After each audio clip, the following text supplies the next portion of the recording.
I'll just introduce the session today, and then I'll pass it off to Tricia, and we'll just kind of begin the discussion then. Lots to talk about. Thank you all for joining. So I'm Arash. I'm the executive director of NorCal SCI, and we are hosting today's session to talk about air travel with wheelchair, disability, whatever needs and challenges people might have, how to do that, questions, best practices, tips, suggestions, all of the above. So we have some things we definitely want to share. We have some stories and some suggestions we definitely want to get out there from a variety of voices and people, but we will also want to hear from all of you and ask questions and share your own tips and suggestions. One thing is, if you can and want to, use the chat, and please do keep yourself on mute unless you're speaking, just so that we can eliminate any background noise, and that'll help with the discussion. So yeah, I have got a couple other folks coming in. Let me just come in. And yeah, that's kind of it for me. I'll have some more specifics to share later, but Tricia, I'm going to pass it on to you to introduce yourself and get us going on the discussion.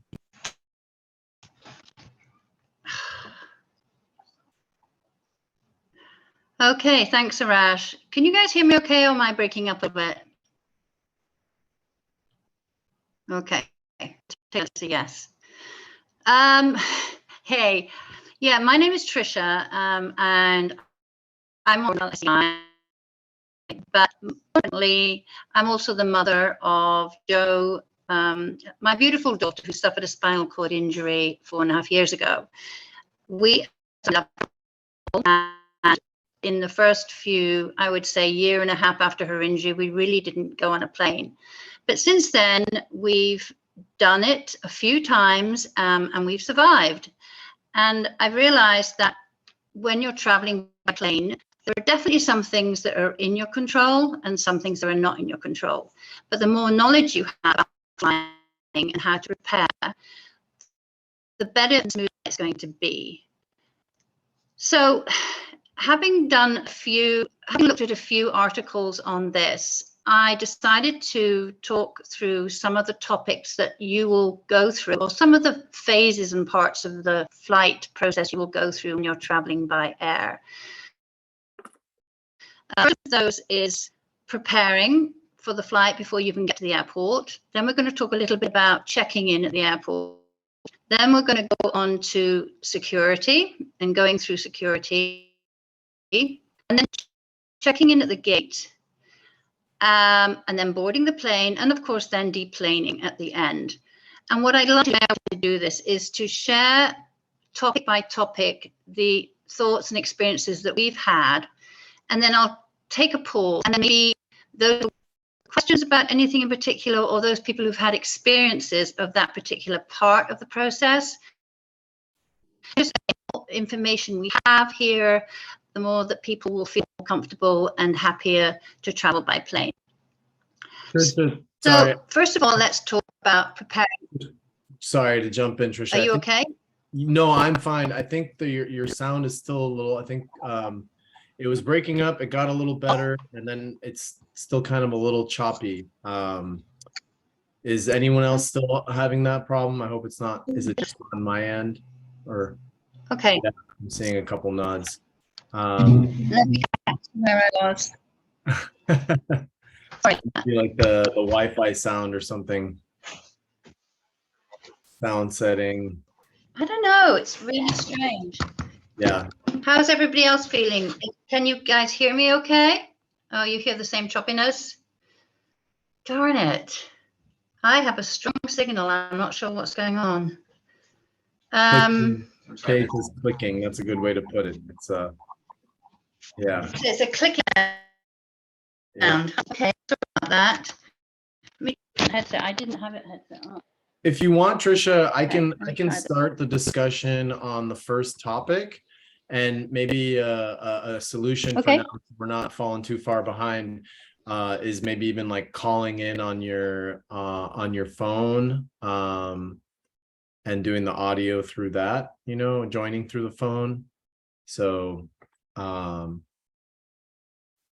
sorry everyone, technical issues. This is how it goes though. This is the beauty of Zoom and us being able to do things virtually, and sometimes challenges like this come up. So thanks for being patient with us as we get this going. Yeah. Thanks, Christina.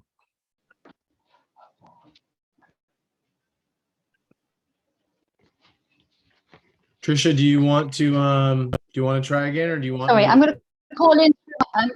Can you hear okay, or shall I call in on my phone? How's it now? It's still a little choppy. Yep. I think Okay. if you Let me just call in on my phone. yeah, keep your video on your computer and then maybe just call in the audio. I've done that in the past. Do you want to just Okay. real quick, Tricia, while you're doing that, do you want to either tell me or chat right in the chat maybe the first topic, and I can at least introduce the topic so we can we don't have to lose that time? Sure. Yeah, the first topic was really preparing for the trip and about calling the airlines ahead of time, let them know what your accommodation needs are and what type of wheelchair you have, that kind of thing. Great. Okay. Great. Yeah, go ahead and yeah, if you want to go ahead and do that, and I'll just introduce that. So Tricia and I have been working together to organize this event. We put together some great information. Tricia was able to gather a bunch of useful information. The thing is, there's a lot of info already out there on safe and effective travel with the wheelchair. It's just sometimes it's hard to find. So we've tried to do help and accumulate all that into one place.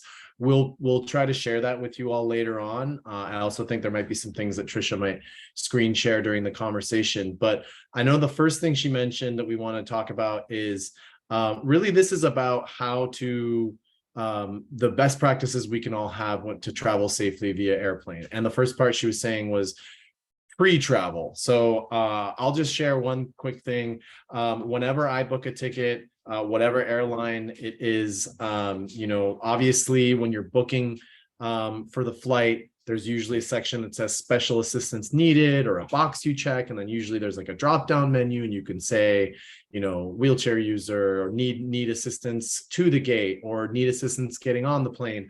Obviously, these are things, definitely do that. But even beyond just checking those boxes and informing the airline, what I've learned through my travel, and this is where Joe Marie, other folks who are experienced travelers, I'm really wanting you all to share as well and make this more of a discussion. I always end up calling the airline in addition. Yes, I see the chat. The recording will be shared with participants later. So thanks, Julie. Yeah, so I always end up calling the airline, and most of the airlines these days, the bigger ones at least, have like a special services or disabled services or whatever phone number. It's usually pretty easy to find. You just Google it and find that. And I usually call them. I give them my confirmation number. I say, hey, here's the deal. And the challenge is sometimes they say, oh yeah, I see you have a wheelchair. That's in the system. That's in the system.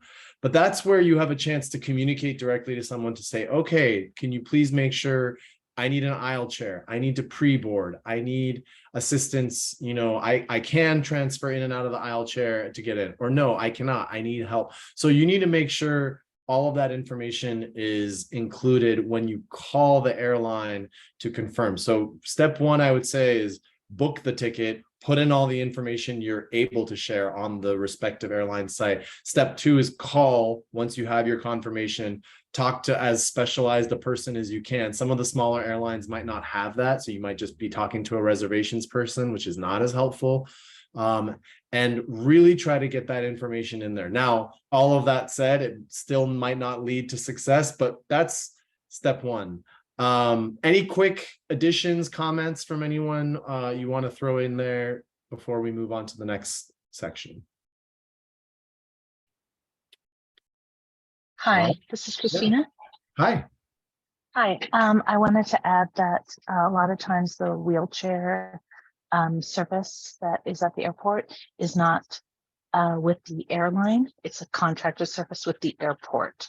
So allow time for them to be called, the wheelchair assistants. If there is if it's a heavy flight load or a lot of people during that time, you'll have to wait in line.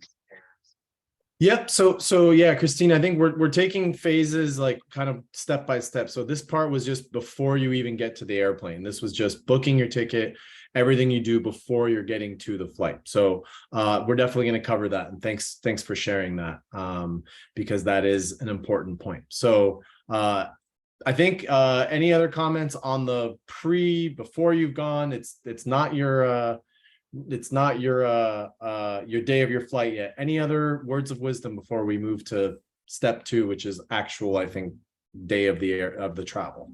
Yeah, this is Debbie. So one of the things I know about packing is that if I have any specialized equipment, like I always travel with a shower chair and an extra walker, I put that in a separate suitcase because they're not allowed to charge you for medical equipment. That's a great point, Debbie. Yeah, I'm really glad you mentioned that. Yeah, the airlines can't charge you. So even though they have luggage fees, if you check in a bag, Southwest doesn't, but most of the airlines charge you for luggage. They can't charge you for medical equipment. So thank you, Debbie. A walker, shower chair, something like that. You can go, if you're traveling just carry on only, you can go to the check-in desk and say, hey, I need to check this in. And usually they're pretty good about knowing, oh, medical device, and then they'll tag it and, treat it like a piece of luggage, but you do not have to pay for that. So thanks so much. That's a great reminder. Victor, sorry, can you hear me now? So far, so good. Victor was asking in the chat if that's true for international flights. I believe it is, Victor. I don't think I've tried that. We haven't been on a national flight since then. The thing I've learned, and again, if some other folks, I've traveled internationally a handful of times. The tricky thing with international is where the travel is rooted. So if it starts in the US, then the airline, from what I understand, has to abide by American FAA laws. So in that sense, yes. Once you're somewhere else, once you're in box of cards are like reading. Sorry, Natalie, I'm just going to mute you. Once you're in another country, or if you're in transition and then, you're flying to Europe and you're stopping through London or something, then I don't think it counts, because then I think you're only subject to the local country's laws, from what I understand. So coming and going can be different. So I've flown to Asia. On my way out, it's all by American rules and laws, and on the way back, it's not. So good thing to keep in mind. So. Okay, well, if you can hear me, I can hear. Thanks, Arash. I'm really sorry about those issues. We'll have to figure that out. So the next part of the whole process of getting on an airplane as a wheelchair user is checking in. And when you get to the airport, and you should get to the airport well in advance, we know as wheelchair users always have to have more time to do things than able-bodied people, and that's exactly the same for when you're flying on a plane. When you get to the airport, make sure you give yourself at least 2 to 3 hours to when you get there before your flight takes off, because there are a myriad of different things you're going to have to do, and you do not want to be anxious or worried about not getting to your flight on time. So that's the first thing. When you get to the airport, depending on how many other people are there, I know recently Jo had an experience where she got to the airport at 5:15 in the morning, and there were hundreds and hundreds of people there already. And I would recommend that you literally roll up to an agent and just say, hey, I've got a flight. Can you tell me where I should go? And hopefully with a big smile on your face, they will then take you to the desk or put you somewhere or guide you somewhere where you'll be able to get seen to pretty quickly.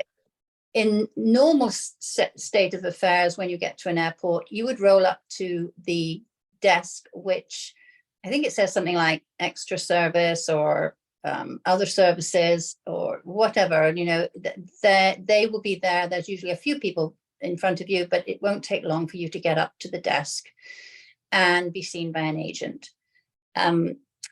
One of the things we've said, we've done, Joe and I have done, in order to expedite that whole process when you get up to the check-in desk, is to, with your ID, give them a card with all the information of your wheelchair on, because they're going to ask you a lot of questions. They're going to come out from behind their desk, and then they're going to look at your chair. They're going to ask you what the brand is, how heavy it is, all that kind of thing. If you have that already on a card and can give it straight to them, they will be so much happier and quicker about getting everything done. They don't have to ask you the questions, and you will be able to get through that part of the process much more quickly. So that's what I recommend. Make sure they give it back to you, and just keep it on your being for when you're flying back again. It's just really helpful to have. So that is what I would recommend for checking in. I don't know if anybody has any experiences. I'll pause there to, if you've got questions or experiences about checking in at various airlines. We usually use Southwest, so it's been pretty smooth for us, but obviously there are others out there. So Tricia, I just wanted to add one quick thing, a kind of a trick I've learned, and maybe some other folks already do this. So going back to when you're at the terminal, you're about to go to the check-in area, like you were just saying, and oftentimes, let's say it's with one of the bigger airlines, you know, United or American or whatever, and you know, sometimes the line can be really long. I learned this by accident, and then I've never stopped doing it. I go to the line that says business class, first class travelers. I just go there. Usually there's very few people who are in line there, much less than in the economy section. And so far, I've never once been told, but I usually go right up to the front. They say, okay, come on over here. And a couple of times they've said, are you traveling business class? And I say, no, but I'm a person with a disability and I need assistance. A couple of times they've asked, most of the time they don't. So it's kind of one of those, just go for it and ask for, what is it, you know, ask for forgiveness, not a I always forget the saying, you know, not for, you know what I mean. And I always mess that one up. So that's a quick trick I have. Yeah, permission. Thank you, Natalie. Permission. Yeah, I don't know. Does anyone else have any quick words on that specific part? Because that can save you a lot of time. Because if you wait in that economy line, sometimes you can wait a while. So go to the first class thing, go right up to the front, ask someone for help. These days, airline workers, there's less and less of them. Sometimes if there's just one person helping people tag their baggage, I just go up to a human and I say, I need help. You need to help me. What can you help me? And they usually do. So anyway, I'll stop talking. Anyone else have some thoughts on that part? This is Sean. I was just recently injured a few months ago and flew back from rehab for the first time. And at rehab, we actually went to the Denver airport and did like a full tour as a group. Got to go through security, did the gate, all the good stuff. And they pushed really hard to call the TRS Cares line. There's a special group of agents that will like meet you at your car, take your bags, take you through check-in, through security. And it's really available to anyone, you know, if you're a mom with kids traveling by yourself, but specifically for folks in wheelchairs that need a little bit extra help. And I didn't use it on my way home because I felt pretty good, but they spoke really highly of it. It's just called TRS Cares, and it's under the TRS kind of umbrella. Wow, that's great to know, Sean. Thank you. We'll look into that. Anybody else have any thoughts or comments or questions about checking in? So I have a question. I just flew to San Diego for the day right after July 4th. And we went through like Southwest, and my mom printed out probably the equivalent of what Arash is talking about. Just a sheet of paper describing your wheelchair. Right. I flew with my manual chair. And it turns out the paperwork, like they didn't even really want the paperwork. And it was more directed towards, you know, if you have a power chair, like what parts take off? Can I take off? What, you know, what do we need to know about your heavy duty chair? just curious, wouldn't they have kind of a standard one and they, we kind of tailored it to, I'm flying with a manual chair, but wouldn't they have paperwork for a power chair or bigger item and a manual chair or a lighter item? It's been a while since I've flown, so this was all very new to me. So Julie, are you saying what happens when you have a power chair in terms of the paperwork? We felt it out like we had a manual chair, but it was Right. like, do you take off the armrest? Do you take off, the back, take out the batteries? It was more tailored towards, the big power chair. And they, we handed them the paperwork and they kind of dismissed it, which surprised me. Luckily, my chair stayed intact for the most part. Yeah, good. But it yeah. just surprised me. Does anybody else use a power chair when they fly? I use my manual chair. You use your manual, but I know some people do use power chairs. We haven't had that experience, but in the manual chair, you can definitely take pieces off and detach them. We can talk about that in a minute, but yes, that's a really good way to fly if you can do that. If you can use it, but again, it was just surprising how they kind of dismissed the paperwork and said, "Oh, this is more for a power chair. You don't need to fill out paperwork for a manual chair." Yeah, that interesting. Corey. I use a power chair when I fly. Actually, I use a power chair all the time because I'm a high-level quadriplegic. And yeah, they want to know, like, are the batteries fillable or things like that of that nature. And then also, yeah, we are able to, thankfully, my sister's very mechanically inclined, so she will remove the controller because it's so valuable and easy to damage. So she'll go ahead and dismantle that and then kind of fold the front of the seat back down to make it a little more compact and hopefully less likely to damage the soft parts. And then we bring the seat cushion up in the overhead with us just to minimize some of the critical areas. And knock on wood, we haven't had any issues yet. I've only flown twice, injury, but my friend, I think the first or second time he's gone, they've actually sheared off his foot plate, which you think would be hard to do. That's pretty solid metal. Yeah, boy. Okay, well, thank you. We'll get on to the whole boarding the plane and what happens to your chair in a minute. I just want to make sure we don't miss any of these topics out as you're getting towards the plane. So thank you for that. So when you've been checked in and you go off through security, I mean, we've all experienced this or seen our family experience this, is you go through security and they will pull you to one side. You'll have to just wait for somebody to come and make sure you're not smuggling drugs under your chair or you've got a gun somewhere hidden, because you can't go through the beeper thing. And just wait till somebody comes. They will, pat you down. And usually it's pretty painless. You just have to be patient and smile and let them get on with their job, because that's what they're trained to do. The only delay we've had is when they've had a trainee with them and they had to go really slowly with Joe. But usually it's not a bad experience. It's just that you are going to be singled out and put to one side and you just have to wait your turn. I would say that's one of the most painless parts of the whole process. So I don't know if anybody else has anything to add on going through security. I'll say if you don't have TSA pre, it's not as quick. So I would highly recommend getting TSA pre, because then they don't pat you down as much. You get to avoid all that.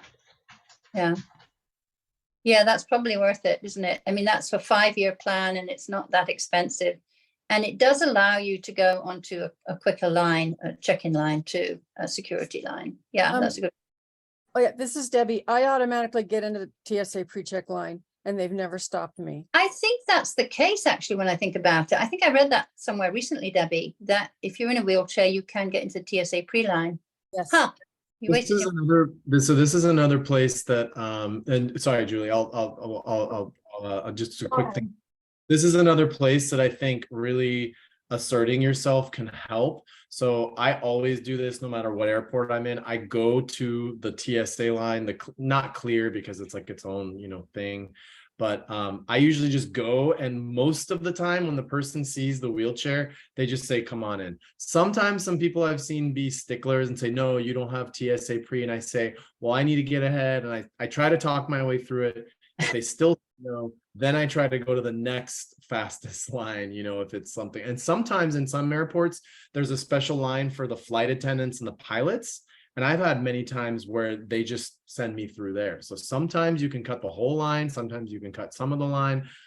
Very rarely in a larger airport. I will say this is different if you're in like a really small airport or like a regional airport. But in the larger airports, that tends to be the case. Tricia, I wanted to add one other quick thing about the security thing is, and if any of you have traveled, you know this, when you get to the point where, you're putting your stuff, you're about to put it into the machine, there's a really important point I want to share, which is sometimes I've had to wait a long time for the person to come and then get me and then do the pat down.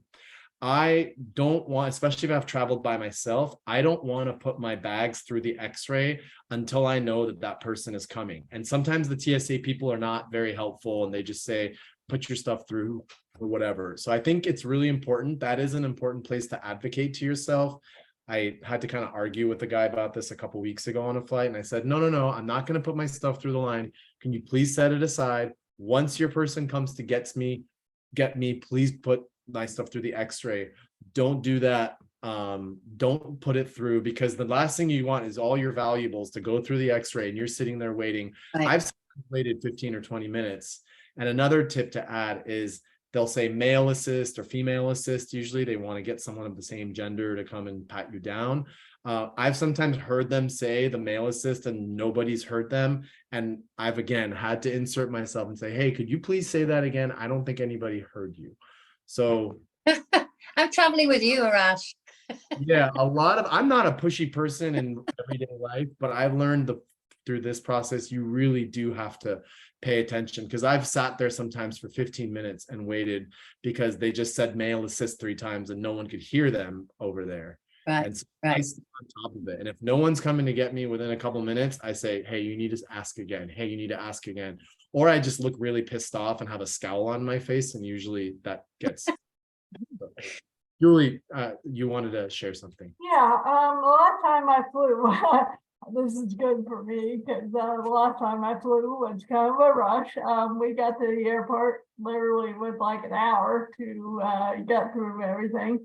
And I can walk, hence I had my manual and my manual chair. My mom said, let them take your chair and go, do whatever they do. You go through the metal detector.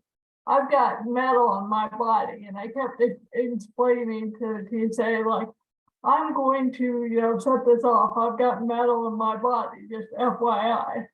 But also, I haven't been through the metal detector in the whole.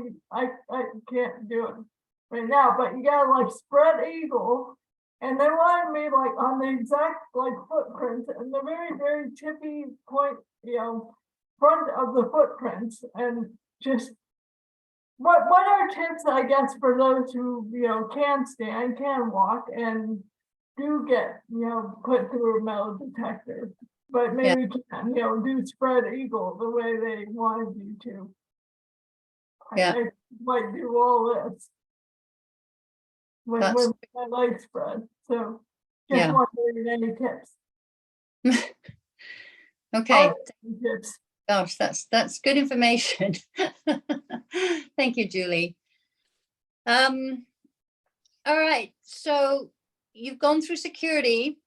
I would suggest next that you go to the bathroom, because once you've gone through security, your next stop is the gate. And once you get to the gate, I would recommend you stay there and don't move away. So go to the bathroom. You never know how long your flight's going to be sitting on the tarmac or how long you're going to be, but do that. Go to the gate, and again, let them know what your needs are. They will ask you lots of questions, and you can just let them know at what point you're going to leave your chair behind. If you need an aisle chair, it's just worth giving them as much information as possible so that they can help you and get you the right assistance. and being somebody with a smile, those agents will smile right back at you and help you as much as they can, in our experience. There's exceptions to that, but that's what I would suggest. You just stay there, and hopefully you'll be one of the first to board, because that's the plan, to get everybody on behind you. Anybody else have anything on that? I would just like to say that you when they pre-board you, you know, they can put you on 45 minutes before the flight is due to take off. So it's, you know, you really have to be around the gate area. Right. So they put you on an hour before, believe it or not. Wow. Well, often the flights that we take, they're just getting the people off and cleaning it, and then they, you know, they turn it around and you get straight on. It's very unusual because we're usually on local short flights in California, but that's good to know. I mean, as long as you can sit there and be there out of the way of everybody else and get your chair sorted, I think that's important. But being at the gate as soon as you can be, and as soon as there's an agent there, letting them know you're there. Yeah, Tricia, I want to add something onto that. For especially if you're going on a longer flight, I just flew to DC by myself, so a long, you know, cross-country flight. I try to wait until the last possible minute to go to the bathroom. So if I've gotten through security and I'm still well ahead of, like, let's say the boarding time, I will, I might use the bathroom like you said, but I might often go and to the gate first, see if somebody's there, do the whole, hey, are you ready to pre-board me? Is someone coming? Do you have an aisle chair? Do that conversation, which is a necessary conversation to have. And then I always say, what time are you boarding the flight? And what time do you need me? You know, and they'll usually say, oh, we're boarding at 5:15, so please be here at 5:10, something like that. And then I sometimes, if again, this is if you have enough time, if it's 4:15 and they're not boarding till 5:15, and then just that's like a bladder management thing, so that I'm, you know, then I go to the bathroom during that time just to kind of manage. So just another way to do it. But I think your point is really important, that the conversation at the gate is a necessary conversation where you have to make sure they've tagged your chair, and that they know that you need to pre-board, and you need to be very clear, because I've had a few times where I wasn't able to pre-board, and then they're loading me on the aisle chair when the plane is full of people, and that's like one of the most humiliating experiences ever. So I really encourage avoid that.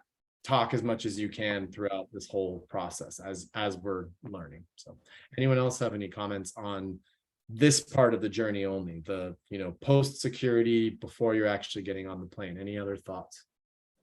Yeah, think about where you select your seat. So I've always found aisle seats to be most convenient on long flights. Yeah, good point. I guess we didn't talk about that. Should we just take a moment, just so folks know, when you book a flight, even if you book the cheapest flight, if you call that special number, the disabled services or special services, whatever airlines call them different things, you can often get a better seat by asking for it, and they won't charge you. This is a very hit or miss thing. Sometimes it works, sometimes it doesn't. But I usually try to ask for a bulkhead seat so that it's a little easier to transfer, and so you have a little more leg room. And most of the time, they've done that, and they basically give you, like for United, let's say they give you an economy plus seat, even if you booked an economy flight. So thanks for bringing that up, Debbie, because we didn't really mention that, but that is a kind of a back to the pre-process, something you might want to think about. Don't think just because you booked your flight and you're in the back of the plane. When you call that number, ask and say, hey, I need extra space for transferring onto my airline seat. Can you put me in a better seat? Can you put me in a bulkhead seat? And they'll usually do it for you and the travelers you're with. Maybe just one traveler you're with, maybe if you're traveling with more people. But anyway, that's another important point, because you might be able to get a better seat, a better quality seat for no charge. But again, this is hit or miss. Yeah, that is a good point. Arash, the other thing I wanted to say, a couple of points to that, is that in the list of resources I'm sending you, United Spinal have got a fantastic, I guess you call it a PDF brochure. And at the end of that brochure, you'll find a list of all the numbers of the airlines, the accessibility numbers. And it's always worth a call just to let them know, to see what they can do for you. And I think changing your seat is a really good idea to do it that way. And the other thing was, I know somebody in the chat would ask what an aisle chair was. And in some airlines, and we've used this once, I think it was on Delta, Joe, your wheelchair won't fit down the aisle, and so they'll come and put you in the aisle chair before you get on the plane. But let's address that particular part of the process, if you like, of flying. Gosh, we're not even on the plane yet. So boarding the plane, right. So this is all depending on what kind of wheelchair you have. Again, if there's anybody here with a power chair, I think there is, they can speak to this in a minute. But Joe has a manual chair with power wheels. So she can roll right up to the door of the plane and onto the plane.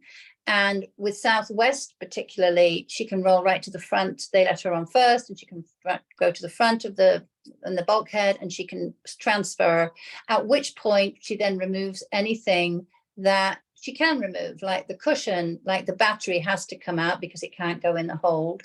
Some of the guard rail, the guard parts, and anything that she feels might get damaged or might get lost, she can take off and keep with her. And then they'll take the chair away, which has been previously tagged. And I assume that's the same with a manual chair.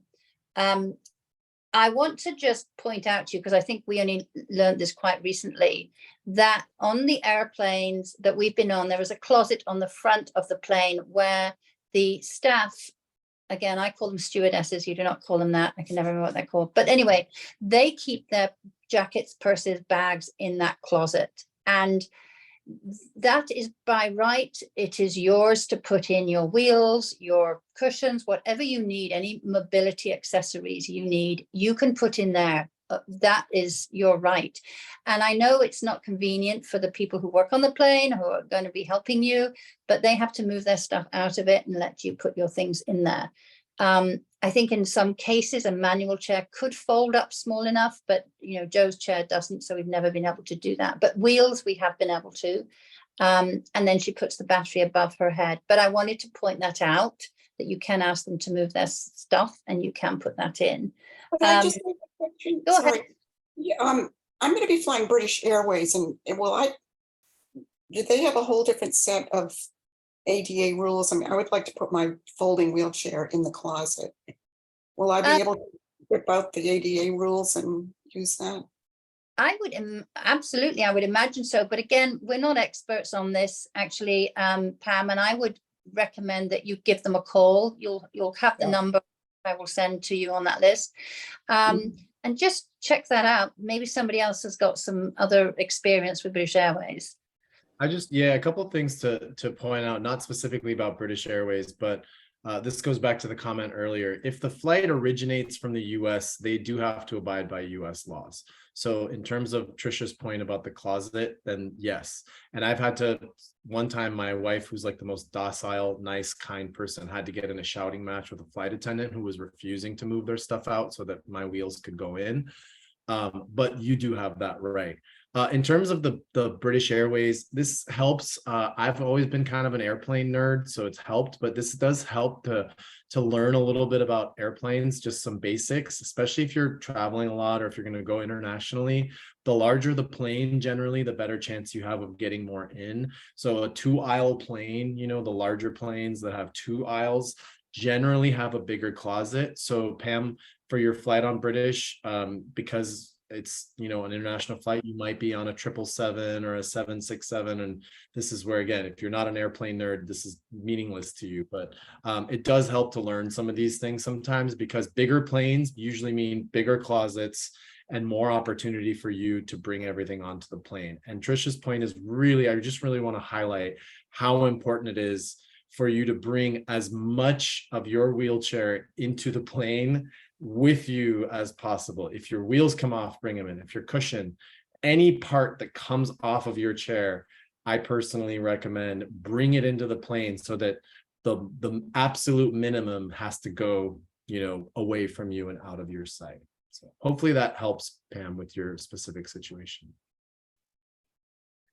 Arash, have you used a wheelchair accessible lavatory on a plane? Have you ever seen one? Never have. I've Yeah. seen one and been offered to use it, but I've never used it. Okay. I think the issue with that, Pam, right now is the larger planes, the 2-aisle planes do, and 3-aisle, 2-aisle, do have accessible toilets, but what that means is they would have to put you on an aisle chair and get you up there. Obviously, your wheelchair wouldn't be there for you to use. And the problem with that is, and I think I heard someone experience this earlier, is that if they're bringing their food and beverage in the trolley down the aisle, you're just going to have to wait until they've passed, and it's convenient, and that can take a long time. So relying on airplane accessible toilets is not the optimum thing to do. They are talking about, and we just heard today that they will be introducing wheelchair accessible toilets in 10 years or so in new planes, but I still don't know what that means. I don't know if that means the same thing as we already have, but on single aisle planes. But, things are moving in the right direction at least. But for right now, you have to find alternative ways to go to the bathroom. Anybody else have any comments on that? Yeah, I'll just say, this is Debbie. I'll just say, especially on long flights, I just wear a diaper. Okay. Yeah, And as a male, I've used a condom catheter with a leg bag. I've done that on longer flights. For the longest I've done is a 14-hour flight. So and then that's with someone with me to be able to empty the leg bag and then go dump it in the toilet. We can also talk get down and dirty, but I've had to pee in my seat many times, and I don't mean like on myself in the seat, but use like a urinal or a bottle to pee in terms of that. So if we want to transition to the on the flight part, we can go straight to that if no one has any other comments. And Sean, I just want to recognize, I like that. I like your comment in the chat about the empty duffel bag for your cushion. That's a great way to kind of keep everything consolidated so you don't lose it. I don't know why I haven't done that. So. Yeah. I also, before boarding the plane bit, to something you said earlier about your wife, Arash, is that you need to be your advocate for your chair. And when they take your chair away, even though you're not going to see the baggage handlers yourself, you can ask the agent, the people on the plane who take the chair, and say, look, this is a very expensive wheelchair. You can make up a number, $10,000 wheelchair, whatever. And these are my legs when I arrive in my destination. And this has to be really well taken care of. And be very, very firm, because it's your wheelchair and they may not recognize the value of it to you. And we've heard all sorts of disaster stories on that. But I think you need to say that very clearly before they take your chair away. I had a quick question actually about boarding. I've heard, a lot of people recommend Southwest because you can take your chair all the way to the first seat. You board first, you're guaranteed that seat. But I know a lot I've read recently is like Southwest has 25 people lined up in wheelchairs now to board quickly, and people are taking advantage of that. And I haven't flown Southwest since I've been in a chair. So I was wondering if people have had any experience like getting pushed because there are people that aren't necessarily in need of, an aisle chair type situation and are just using, a hurt leg or something as a reason to need a chair and board quickly. You have to advocate. You have to speak up. That's my experience. I've flown Southwest dozens of times. You're totally right. Sometimes there's 12 people. I'm not trying to be ageist or anything, but oftentimes they're just older folks who might need a little assistance, but they don't necessarily have a mobility impairment. You have to tell the gate people, hey, you got me, right? And sometimes you can make humor goes a long way. I use a lot of humor in this process. Hey, I'm the guy who actually can't walk. Can you make sure I get in before, these 4 people? And yep, we got you. And the more you communicate, the more touch points and people you talk to, I found the smoother experience you have. That's just my experience. If other folks have comments to share, please jump in. Yeah, this is Debbie again. I fly with a mobility scooter and I've been behind the 25 wheelchairs, but they let me on first because they want to, make sure they stow my scooter and get me on the plane.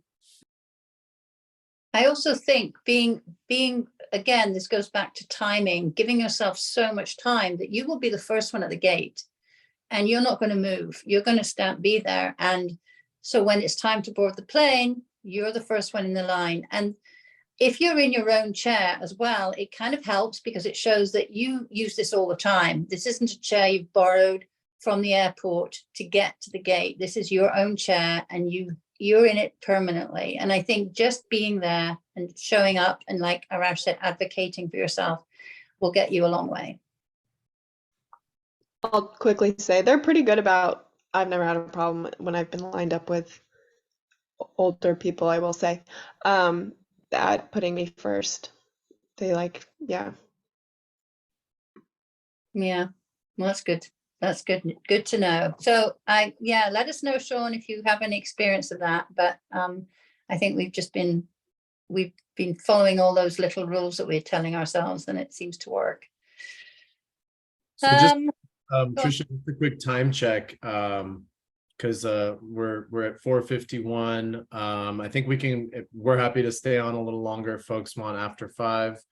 Do you want to I mean, we've only got one more part to go, but I'm happy to keep the conversation open for as long as people want to talk about it, for sure. Sure. Because we've arrived at our destination, everyone, and we're now going to get off the plane. But as we probably all know, we're going to be sitting on that plane for a long time because we can't get off until everyone else has got off. And it's just good to know that. So if someone's coming to meet you or you have a taxi, just know that you're going to add another 20 to 30 minutes on the normal time for an able-bodied person to get off and get out the airport, because you have to wait for everybody to leave that plane. And when we were all able-bodied in our family, we'd just be the first ones. We'd get our bags and we'd rush off that plane. And I can't believe how long the rest of the world sometimes takes to get off a plane. But they do. And if it's a large plane, of course, it's going to take even longer. So just know that you'll be sitting there, keep reading your book, do whatever you do. And once everybody's off, then you will be able to deplane to get off the plane. That said, you do not want to get into the aisle chair if that's what you've used until you're absolutely 100% sure that your chair is ready for you and has been taken off the plane and is waiting for you at the door, because you don't want to sit in that airplane aisle chair any longer than you need to. So that's one way. And the other thing is, of course, Joe, for example, waits on the plane until she sees that her chair is being brought onto the plane. And that's pretty much it as far as deplaning for us. I mean, sure, that other people have stories and experiences to share, so I'll let anyone else speak. Yeah, Tricia, one point to add to that is another thing you just kind of learn over time and experience. Legally, the flight attendants, from what I understand, are not allowed to leave the plane, and the pilots, until every passenger is off the plane. That's so right. You made a great point about don't get onto the aisle chair until your chair, it's there, because I too have read all these horror stories of people whose chairs were lost or damaged and it wasn't there. And I'm not saying we're trying to consciously make other people's lives difficult, but if you get on the aisle chair and they take you off the plane and you're in the jetway, then I think at that point the flight attendants and the pilots can take off and go. If your chair for whatever reason isn't there and they have to stay on and wait with you, well, guess what? They're probably more likely to want to do something to help you get that chair. They're more incentivized now to get you out of there. So I've often used that to my advantage, because I've said, hey, the flight attendants, they're often, if they're antsy to get out of there, they say, can we do anything to help you? I was like, yeah, actually, can you grab my backpack? Actually, my wheels are right up there. Don't mind just bringing them down. I'm having them ready. And so keep that in mind. They legally can't get off the plane until you are off the plane. So that's why Tricia's point is so important. Yeah, Joe, I've seen that too. Maybe it's not pilots, maybe it's just flight attendants, but I don't think they're allowed to leave you sitting on the plane if, you know, That's true. That I think they've jokingly said that before as well, like, "Oh, Joe, we can't leave. Don't worry, we're stuck here with you," kind of thing. So it's a good point, a very good point. I've been left. I was left. They forgot about me, and the whole other crew started getting on, and I was still sitting there. What? Yep. Wow, that's crazy. I know. Well, I'm hoping that is the norm, because that would be that's ridiculous. What airline was it, Pam? I don't know. It was many years ago. I don't remember. Maybe it's became legal after that. I don't know. But we've noticed that they're all milling around. They're trying to help. What can we Yeah. do? Because they just want to, once you get your chair, they want to get out of there. So they want to get everything ready for you. In time. Yeah.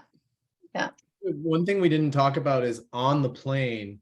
What are some folks' practices for, we didn't talk about seating, because that airplane seat is really, really not great, especially if you're on a long flight. And depending on your sensation level, pressure sores, all of that, you know, it's really important to have something. Some people choose to sit on their wheelchair cushion. I've done that. What I found is my cushion's kind of thick, so it ends up raising me really high, and then my feet aren't touching the ground. That can be a little uncomfortable, or my head's way above the back, the headrest. So I've found that I sometimes bring like a blow up little $10 donut you get at like Walgreens or something. I've done that. I've brought the little thin gel cushion I keep in my car. I've tried a bunch of different things, but I'd like to, if anyone else has best practices, please share them, because I really don't recommend you just sit on the airplane seat, even if it's only for an hour or two, because again, you're the first one on the plane and the last one off. So you have to add another 30 minutes-ish on each side to the length of the flight. So even a 1 hour or 2 hour flight is 3.5 hours Right. long. Any best practices or comments on that part? Yeah, this is Debbie again. I use a little $10 driver's seat in a car, little cushion.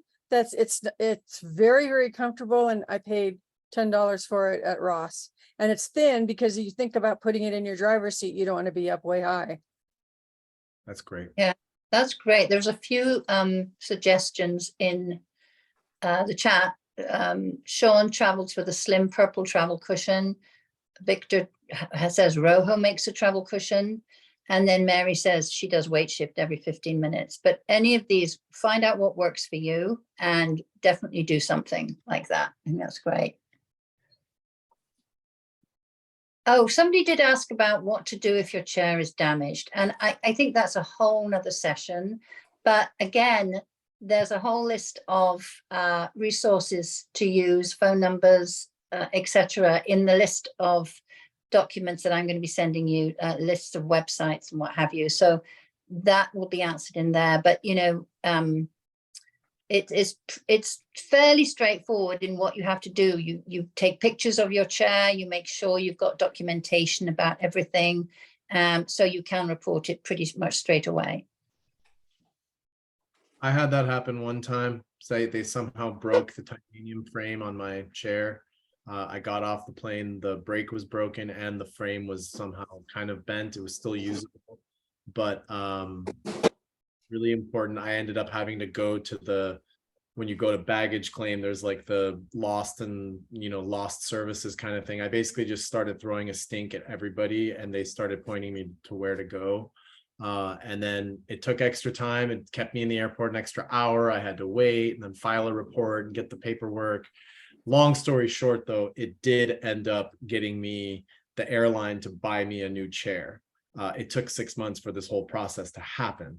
And my chair was still usable in that time. But I just wanted to say that. And you're right, Tricia, that's probably a topic for a whole other discussion. But yeah, I hope that doesn't happen to anyone, but sadly. Yeah, we hear about it all too often. So yeah, we've got a minute to go. Does anybody have any closing remarks or any comments to say? Or is there anything, I mean, I think this is a great discussion. I really appreciate everybody who came and contributed to it. I would also like to say, is there anything that we've missed or is there any other part of traveling, because we're still in summer and some of us are still traveling, that you'd like to see in any other type of session? Someone raised their hand. I'm sorry, I don't know how to pronounce your name. Michai? Michai? Nikai, hi. I have a quick question in terms of for people with medical devices that need to plug in during flights and I've been unable to fly for considerable amount of time because I use a ventilator and with my caregiver it'd be a considerable hardship to take the vent and a battery, a lithium battery that can last over 8 hours, and to send delays and whatnot. So is there any way that we can find out when we're making our plan if the plane has flooded, can be accessible to medical devices, power, the power on the plane?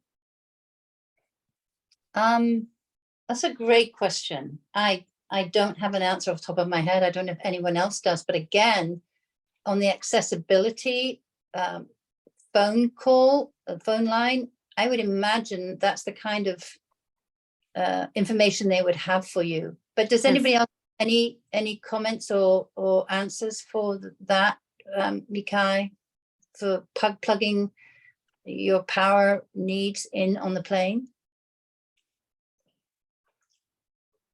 I haven't come across that before. Well, I think that you can plug in the terminal.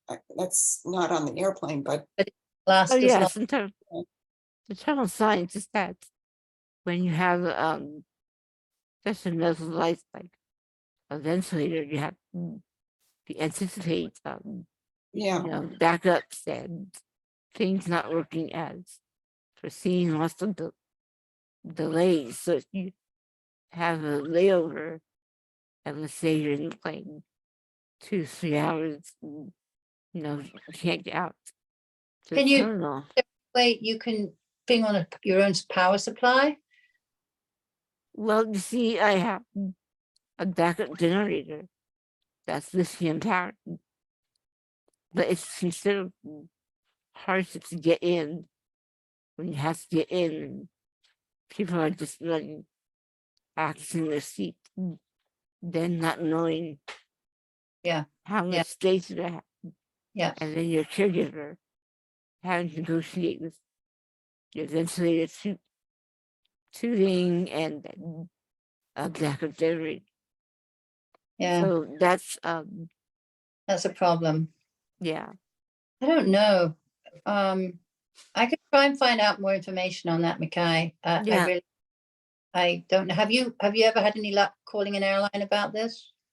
Well, I've had misfortune of arriving at an airport and having my vent and backup battery, but because they say they didn't know about it, I couldn't fly. So I'm really excited about the new regulations going into bathroom access. However, it'd be great for people who rely on power. To have some way to plug in. Yeah. I don't know. I've made a note to check up on that. I really don't know what the answer is. I'm sure you've tried to find out as well, but let me have a look. I know. Thank you for that question. I think we're past time. And as Arash has said, thank you very much, everyone, for coming. If you have any ideas on any other types of webinars you'd like to have, you can always email us at info@norcalsci.org.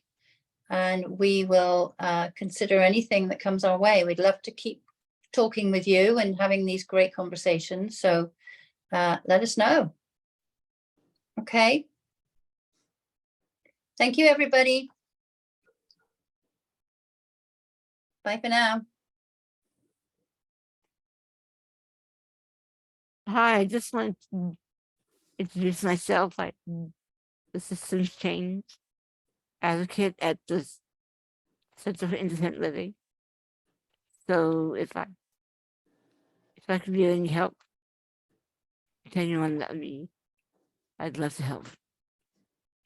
Thanks.